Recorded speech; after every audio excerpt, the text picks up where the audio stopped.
En esta segunda parte de la edición de la clase de archivos en C, se describirán los pasos que debemos dar para poder utilizar archivos. También veremos cómo leer datos desde el archivo y cómo grabarlos.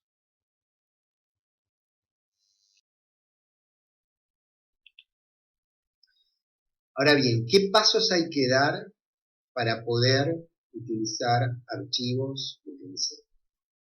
Primero que nada vamos a tener que declarar una variable, que va a ser un puntero, a una estructura file. O sea, esta variable va a ser de tipo file.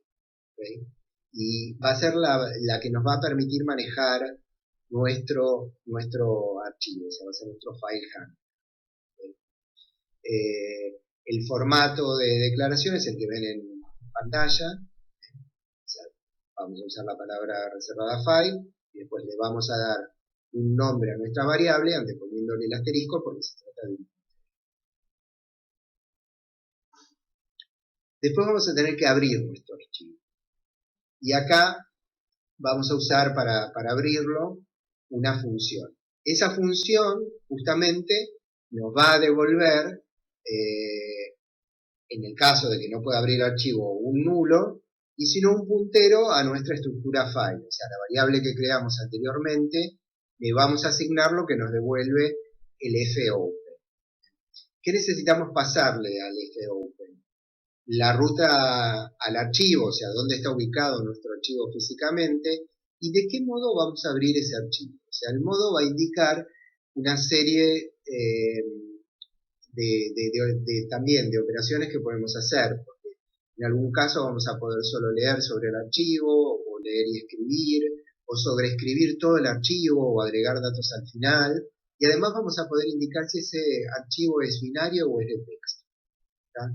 Eso lo vamos a hacer con los distintos marcadores que ven ahí en pantalla, R en el caso de que sea de solo lectura, R más si queremos que sea lectura y escritura, W si queremos que se sobreescriba el archivo, y A para agregar datos al final.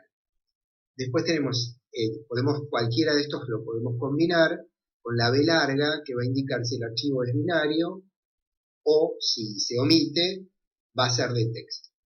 ¿Tá? Entonces, como les decía, en este caso, si no pudo abrir el archivo, nos va a devolver un nulo, que lo vamos a recibir en nuestra variable que habíamos creado de tipo file. Si no, lo que nos va a devolver justamente es nuestro puntero a la estructura donde vamos a poder manejar nuestro archivo. Acá hay un ejemplo de una apertura, porque nosotros habíamos creado en la diapositiva anterior la variable file, o sea, la variable archivo que es de tipo file. Podríamos asignarle lo que nos devuelve la función fopen y decirle que la ruta hacia nuestro archivo es esta que aparece entre comillas dobles, C2 puntos, barra datos, esto es un directorio dentro de disco C, y nuestro archivo se llama productos.dat. El modo de apertura es R+. Al indicar este modo de apertura R+, lo que estamos de alguna forma admitiendo es que nuestro archivo ya existe, porque si no existiese nos daría un error, ¿okay? Porque el atributo str de solo lectura o de lectura y escritura exige que el archivo ya exista.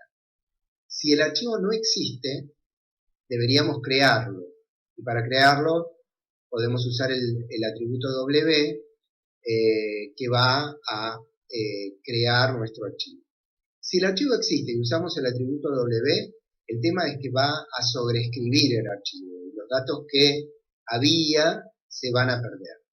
¿Okay? Si hubiésemos utilizado el atributo a, que es append, estaríamos abriendo el archivo para agregar datos al final. Si existe, va a agregar los datos al final. Si no existe el archivo, también lo va a crear. Y bueno, y en todos los casos deberíamos, si estamos en el caso de archivos binarios, deberíamos agregarle el atributo b que acá no está puesto, pero si nosotros lo vamos a trabajar como un archivo binario, tenemos que agregarle ese atributo.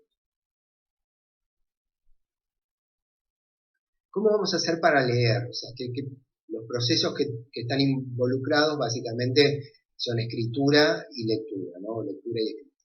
Entonces, la pregunta es cómo hacemos para leer un elemento de nuestro archivo, ¿no? Datos de nuestro archivo. Yo les mencioné que cada uno de esos casilleritos que veíamos en la representación iba a estar, en el caso de los archivos binarios, relacionado a un struct, ¿no? Que nosotros íbamos a definir. O sea que nosotros vamos a ir leyendo de a registros. Por lo tanto, nuestra función fread necesita recibir una serie de parámetros. El primer parámetro va a ser un puntero a dónde, a la dirección a donde yo voy a querer dejar la información que traigo del archivo. O sea que va a ser un puntero a un struct que me permita almacenar los datos que yo traigo del archivo. El segundo parámetro es el tamaño, o sea, le tengo que decir cuántos bytes voy a leer del archivo. O sea que ese va a ser, el tamaño va a estar relacionado justamente a la cantidad de bytes que tiene mi struct. El tercer parámetro, que es cantidad, nosotros lo vamos a usar siempre en 1, pero dice cuántos de estos elementos en el archivo voy a leer. Siempre voy a leer de a un elemento. Así que cantidad va a estar en 1. Y por último, vamos a tener que proveer la dirección del archivo, que esto va a ser justamente nuestra variable que creamos, este file handler que creamos, que tiene justamente la dirección a donde se encuentra nuestro archivo. Entonces, el fread también nos retorna un valor que va a ser el número de registros que pudo leer. En este caso, como estamos leyendo de a un registro, siempre nos va a estar retornando 1. Acá hay un ejemplo de un fread, ¿no? Por ejemplo, si nosotros tenemos declarado un struct que lo llamamos registro, bueno, le agregaríamos el ampersand porque necesitamos que sea una referencia a esa variable. La función sizeof sobre nuestra variable de registro para que nos devuelva la cantidad de bytes que tiene que leer. Obviamente hay una relación entre lo que está almacenado y cómo está almacenado en el archivo y el tratamiento que vamos a hacer de esos datos en memoria. El 1 que les mencionaba, que tiene que ver con la cantidad, con el tercer lugar, que es la cantidad, y por último nuestro file handler, que es una variable, digamos, ordenada, que le habíamos llamado archivo. Bien, ¿cómo hacemos para escribir? Para escribir vamos a utilizar la función fwrite. Y también necesita de una serie de parámetros, 4 parámetros. El primer parámetro, que es un puntero, y en este caso es lo contrario a la lectura. Vamos a estar diciéndole de dónde en memoria tiene que tomar los datos para llevarlo a nuestro medio físico. Estamos grabando. Entonces el puntero va a ser como en el caso del fread, o sea, va a ser un puntero a una estructura en memoria, pero para esos datos que están en memoria, llevarlos a nuestro medio físico. ¿Qué tamaño tienen esos datos? O sea, cuántos bytes vamos a estar llevando de nuestro espacio en memoria hacia nuestro medio físico. Cantidad también, acá va a ser 1, en el caso anterior, y el dir archivo, que es nuestro file. Y también fwrite retorna el número de registros que pudo grabar. En este caso va a ser 1.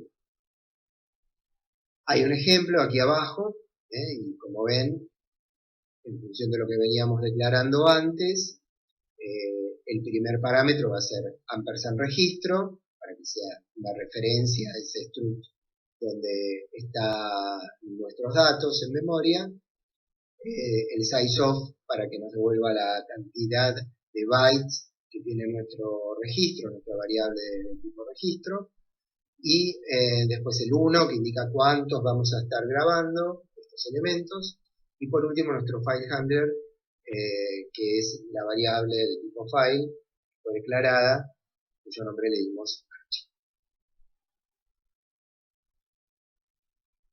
Yo les comenté que todo archivo al final tiene una marca de fin de archivo o end of file. Bueno, hay una forma de poder controlar esa marca de fin de archivo. Vamos a ver que vamos a necesitar controlar esa marca de fin de archivo. Y por lo tanto, en este caso lo que vamos a hacer es utilizar una función, que es la función feof, a la cual le vamos a pasar nuestro file handler y nos va a devolver un valor indicando si encontró o no el fin de archivo.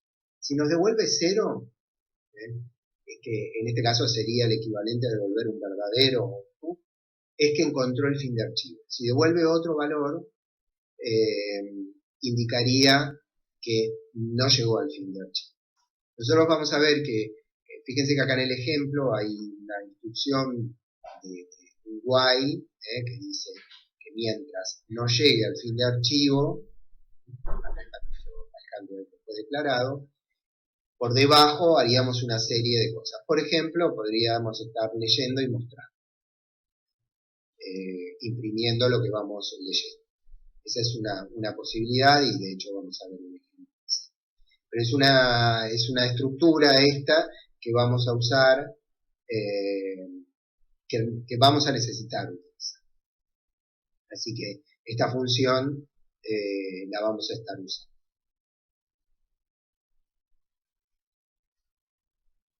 El último paso que tenemos que dar, y que es muy importante, es que una vez que dejamos de utilizar nuestro archivo, tenemos que cerrarlo, o sea, tenemos que liberarlo. De esta forma, o sea, cuando hacemos el close, nosotros liberamos el archivo ese que está en un medio físico, lo liberamos y damos la posibilidad que se hagan otras operaciones con ese archivo que otra aplicación lo quiere usar. Entonces, es muy importante no olvidarse de realizar el cierre del archivo, porque si bien si uno cierra el programa, el archivo por ende se va a cerrar, no es la forma adecuada de que se produzca el cierre del archivo. Porque, por un lado, si uno no cierra el archivo, se pueden perder datos, y por otro lado, a veces uno deja un archivo abierto cuando lo podría haber cerrado en un determinado momento y liberarlo para que otro lo use, porque hay operaciones que pueden ser bloqueantes, y entonces se necesita que el archivo esté cerrado para que otra operación se pueda hacer. Así que esto es importante no olvidarse de hacer. Así que siempre que terminamos de utilizar un archivo, debemos cerrar. Alguna sugerencia que hay es que hay que evitar realizar varias aperturas y cierres de un mismo archivo dentro del mismo programa, siempre y cuando, digamos, haya muchas operaciones que estamos haciendo sobre ese archivo. Mientras estemos haciendo varias operaciones, digamos, ese archivo puede estar abierto.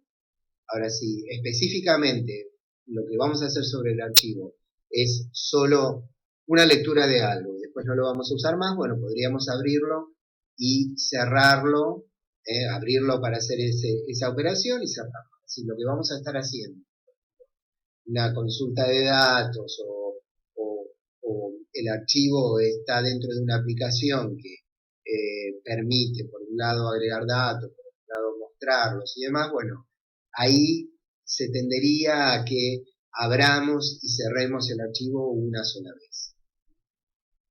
Siempre es conveniente que en el mismo módulo en el que se efectúa la apertura se efectúe el cierre, o sea que si yo tengo que lograr esto de que el archivo quede abierto, porque hay varios módulos, varias funciones que yo voy a ir invocando que van a hacer uso de ese archivo, bueno, lo abro por encima de la invocación de esas funciones y lo cierro cuando termino de ejecutar todas esas funciones.